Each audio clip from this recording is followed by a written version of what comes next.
नमस्ते दोस्तों। आज मैं आपके लिए लेकर आया हूँ रिच डैड पुअर डैड किताब का रिव्यू।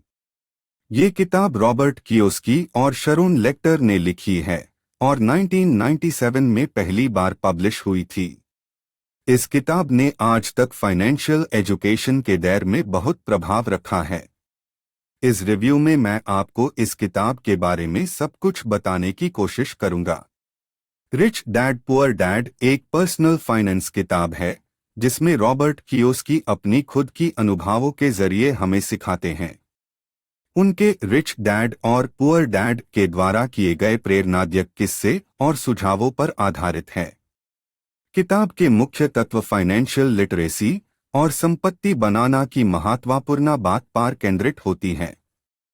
कियोस्की इस बात पर जोर देते हैं कि असली संपत्ति आपकी आमदनी या संपत्ति से नहीं, बल्कि आपके पैसिव आमदनी को जनाकर और आर्थिक स्वतंत्रता प्राप्त करने की क्षमता पर निर्भर करती है।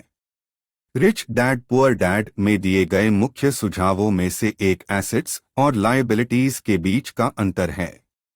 कियोस्की ने संपत्ति की प्राप्ति पर ध्यान केंद्रित करके ये बताया है कि आपको ऐसे संपत्ति को प्राप्त करना चाहिए जैसे वास्तु या स्टॉक्स जो लगातार कैश फ्लो प्रदान कर सके। अनहोन लायबिलिटीज को वह चीजें बताए हैं जो आपके आर्थिक संसाधनों को खर्च करने में सहयोग नहीं करती हैं, जैसे व्यक्तिगत लोन या विशेष सामान जो आमदनी नहीं प्रदान करती है। इस किताब में एक और तत्व है जिसमें पैसे के लिए काम करना और पैसे को आपके लिए काम करने देना के बीच का अंतर है।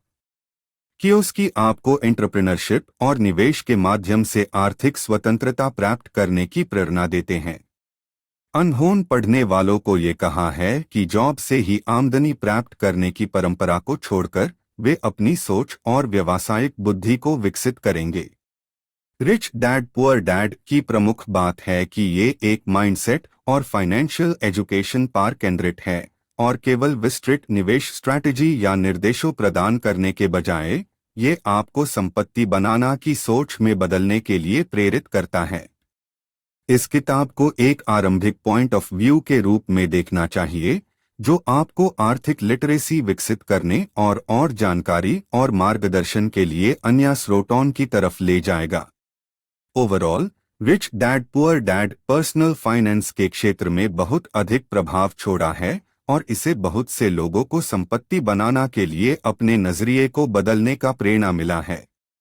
ये किताब आपको अपने आर्थिक संसार और निवेश के बारे में महत्वपूर्ण समझ प्रदान करती है।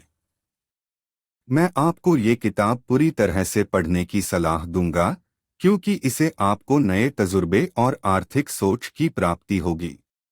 मुझे उम्मीद है कि आपको ये रिव्यू पसंद आया होगा। धन्यवाद और मिलते हैं अगले वीडियो में।